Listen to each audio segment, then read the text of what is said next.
आदाब, ये आकाशवाणी है। खबरों के साथ मैं माजिद अली।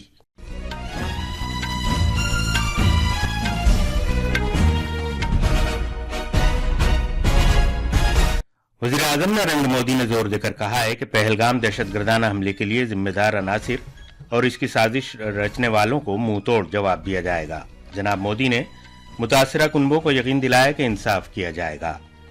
आकाशवाणी पर मन की बात प्रोग्राम में मुल्क से खिताब करते हुए वज़ीर आज़म ने कहा कि इस हमले से दहशतगर्दी के आकाओं की झुंझलाहट और बुज़दिली जाहिर होती है, जो कश्मीर में अमन और जमहूरियत नहीं चाहते। वज़ीर आज़म ने कहा कि दुनिया में कहीं भी बहरान की सूरत में इमदाद फराहम करने पर भारत की आमादगी मुल्क की पहचान बन रही है। कौमी जांच एजेंसी NIA ने पहलगाम दहशतगर्दाना हमले के केस में सबूत इकट्ठा करने के लिए तलाश तेज कर दी है। ईरान की बंदरगाह पर बड़े धमाके में हलाक होने वालों की तादाद 25 हो गई है। 700 से ज्यादा अफराद जख्मी हुए हैं। और बैडमिंटन में PV सिंधु और लक्ष्य सेन चीन में सुदिरमन कप में भारतीय चैलेंज की क़यादत करेंगे। अब खबरें तफसील से। वज़ीर आज़म नरेंद्र मोदी ने जोर देकर कहा है कि पहलगाम के दहशतगर्दाना हमले के लिए जिम्मेदार अनासिर और इसकी साजिश रचने वालों को मुंह तोड़ जवाब दिया जाएगा। आकाशवाणी पर मन की बात प्रोग्राम में मुल्क से खिताब करते हुए जनाब मोदी ने पहलगाम में दहशतगर्दाना वाक़े पर गम और गुस्से का इजहार किया, जो इस महीने की 22 तारीख को पेश आया था। पीड़ित परिवारों के प्रति हर भारतीय के मन में गहरी संवेदना है। भले वो किसी भी राज्य का हो, वो कोई भी भाषा बोलता हो, लेकिन वो उन लोगों के दर्द को महसूस कर रहा है जिन्होंने इस हमले में अपने परिजनों को खोया है। मुझे एहसास है हर भारतीय का खून आतंकी हमले की तस्वीरों को देखकर खौल रहा है। पहलगाम में हुआ ये हमला आतंक के सरपरस्तों की हताशा को दिखाता है। उन्होंने कहा कि इस हमले से दहशतगर्दी के सरपरस्तों की झुंझलाहट और बुज़दिली का इजहार होता है। जनाब मोदी ने कहा कि भारत और जम्मू कश्मीर के दुश्मनों को ये रास नहीं आया कि कश्मीर में अमन बहाल हो रहा है, जमहूरियत मजबूत हो रही है और सयाहों की तादाद में रिकॉर्ड इजाफा हो रहा है। जब कश्मीर में शांति लौट रही थी, स्कूल कॉलेजों में एक वाइब्रेंसी थी, निर्माण कार्यों में अभूतपूर्व गति आई थी, लोकतंत्र मजबूत हो रहा था, पर्यटकों की संख्या में रिकॉर्ड बढ़ोतरी हो रही थी, लोगों की कमाई बढ़ रही थी, देश के दुश्मनों को, जम्मू कश्मीर के दुश्मनों को ये रास नहीं आया। आतंक के आका चाहते हैं कश्मीर फिर से तबाह हो जाए और इसलिए इतनी बड़ी साजिश को अंजाम दिया। जनाब मोदी ने कहा कि पहलगाम के भारत और जम्मू कश्मीर के दुश्मनों को ये रास नहीं आया कि कश्मीर में अमन बहाल हो रहा है। वज़ीर आज़म ने कहा कि दहशतगर्दाना हमले के बाद से दुनिया भर से ताज़ियत के पैगामात लगातार आ रहे हैं। जनाब मोदी ने कहा कि आलमी रहनुमाओं ने उनसे फ़ोन पर बात की है और मुरासले तहरीर किए हैं, जिनमें दहशतगर्दों के वहशियाना हमले की सख्त मजम्मत की गई है। इस आतंकी हमले के बाद लगातार दुनिया भर से संवेदनाएं आ रही हैं। मुझे भी ग्लोबल लीडर्स ने फोन किए हैं, पत्र लिखे हैं। इस जघन्य तरीके से किए गए आतंकी हमले की सबने कठोर निंदा की है। उन्होंने मृतकों के परिवारजनों के प्रति संवेदनाएं प्रकट की है। पूरा विश्व आतंकवाद के खिलाफ हमारी लड़ाई में साथ खड़ा है। मैं पीड़ित परिवारों को फिर भरोसा देता हूं, उन्हें न्याय मिलेगा, न्याय मिलकर रहेगा। जनाब मोदी ने कहा कि दहशतगर्दी के खिलाफ मुल्क की लड़ाई में पूरी दुनिया 140 करोड़ भारतीय अफराद के साथ खड़ी है। उन्होंने मुतासरा कुनबों को यकीन दिलाया कि उनके साथ इंसाफ किया जाएगा।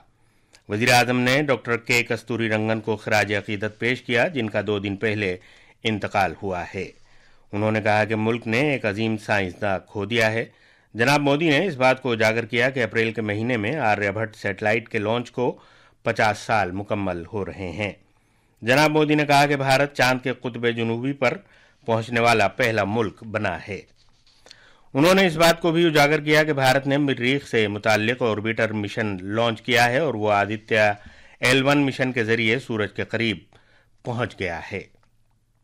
उन्होंने कहा कि भारत आज पूरी दुनिया में सबसे कम लागत के कामयाब खलाई प्रोग्राम की क़यादत कर रहा है।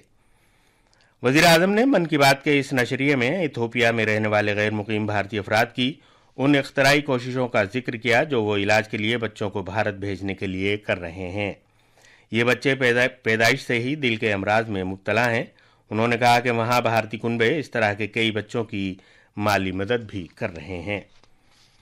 پچھلے مہینے میانمار میں آنے والے شدید زلزلے کا ذکر کرتے ہوئے وزیر اعظم نے کہا کہ بھارت نے بچاؤ اور امدادی کارروائی میں معاونت کے لیے فوراً ہی آپریشن برہما شروع کیا اور فضائیہ کے طیاروں سے لے کر بحریہ کے جہازوں تک ہر وسیلے سے وہاں مدد بھیجی گئی۔ بھارتی ٹیم نے وہاں ایک فیلڈ اسپتال بھی قائم کیا۔ جناب مودی نے اس بات کو بھی اجاگر کیا کہ بھارت کی بچاؤ ٹیم نے میانمار میں منڈالے میں ایک خانقاہ میں پھنسے ہوئے لوگوں کو بچایا اور بودھ راہبوں کا آشیرواد لیا۔ وزیر اعظم نے یہ بھی کہا کہ کچھ دن پہلے ہی بھارت نے افغانستان کے عوام کے لیے بڑی تعداد میں ویکسین بھیجی ہیں۔ یہ vaccine rabies, tetanus, hepatitis B اور انفلوئنزا جیسی خطرناک بیماریوں کی روک تھام میں مفید ثابت ہوں گی۔ جناب مودی نے بتایا کہ اس ہفتے بھارت نے نیپال کی درخواست پر دواؤں اور ویکسین کی ایک بڑی کھیپ وہاں بھیجی ہے۔ قدرتی آفات سے پیدا حالات سے نمٹنے کے موضوع پر وزیر اعظم نے کہا کہ کسی بھی قدرتی آفت کا سامنا کرنے کے لیے مستعدی اور چوکسی سب سے اہم ہے۔ جناب مودی نے لوگوں سے کہا کہ وہ اپنے موبائل پر سچیت ایپ کے ذریعے کسی بھی طرح کی قدرتی آفت کی صورت میں مدد حاصل کر سکتے ہیں۔ اس میں سیلاب، سائیکلون، چٹانوں کے ٹکڑے گرنے، سونامی، جنگل کی آگ اور برف کے تودے گرنے جیسی قدرتی آفات شامل ہیں۔ یہ خبریں آکاشوانی سے نشر کی جا رہی ہیں۔ قومی جانچ ایجنسی NIA نے امور داخلہ کی وزارت کے احکامات کے تناظر میں پہلگام دہشت گردانہ حملے کے کیس کو باضابطہ طور پر اپنے ہاتھ میں لینے کا عمل شروع کر دیا ہے۔ NIA کی ٹیموں نے ثبوت اور شواہد اکٹھا کرنے کے لیے تلاش کا کام تیز کر دیا ہے۔ یہ ٹیمیں بدھ کے روز سے دہشت گردانہ حملے کی جگہ پر موجود ہیں۔ NIA نے ایک بیان میں کہا ہے کہ دہشت گردی مخالف ایجنسی کے inspector general, deputy inspector general اور SP اس کی نگرانی کر رہے ہیں، اور یہ ٹیمیں ان عینی شاہدین سے پوچھ تاچھ کر رہی ہیں جنہوں نے بیسرن وادی میں یہ حملہ ہوتے ہوئے دیکھا تھا۔ NIA کی ٹیمیں اہم سراغ حاصل کرنے کے لیے وہاں داخل ہونے اور باہر نکلنے کے راستوں کی تفصیلی جانچ کر رہی ہیں۔ جنوبی ایران میں بندر عباس کے قریب شہید رجائی بندرگاہ پر ہوئے تباہ کن دھماکے میں مرنے والوں کی تعداد بڑھ کر 25 ہو گئی ہے اور تقریباً 800 دیگر افراد زخمی ہوئے ہیں۔ یہ خبر ایران کی سرکاری میڈیا نے دی ہے۔ یہ دھماکہ کل اس وقت ہوا تھا جب ہرمزگان صوبے میں بندرگاہ پر ایک ایندھن کے ٹینکر میں دھماکہ ہو گیا۔ تاہم حکومت نے کہا ہے کہ اصل سبب کی تحقیق ابھی جاری ہے۔ ظفری نے بتایا کہ بندرگاہ پر احتیاطی تدابیر سے متعلق وارننگ پہلے ہی جاری کی گئی تھی۔ ایران کے صدر مسعود پزشکیان نے سوشل میڈیا پر ایک بیان میں متاثرین کے ساتھ دکھ اور ہمدردی کا اظہار کیا اور اس واقعے کی وجوہات کا پتہ لگانے کے لیے تحقیقات کا حکم جاری کیا۔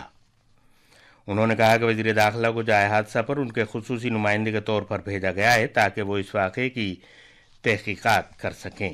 چین کے شہر ژیامین میں سدھیرمن کپ بیڈمنٹن ٹورنامنٹ آج سے شروع ہو رہا ہے۔ اس میں PV سندھو اور لکشیہ سین بھارتی چیلنج کی قیادت کر رہے ہیں۔ گروپ ڈی کے اپنے پہلے میچ میں بھارت کا مقابلہ ڈنمارک سے ہونے والا ہے۔ یہ میچ بھارتی وقت کے مطابق اب سے کچھ دیر بعد 2:30 بجے شروع ہوگا۔ ڈنمارک کے علاوہ گروپ ڈی میں دیگر ٹیموں میں انڈونیشیا اور انگلینڈ ہیں۔ گروپ کی اول 2 ٹیمیں کوارٹر فائنل کے لیے کوالیفائی کریں گی۔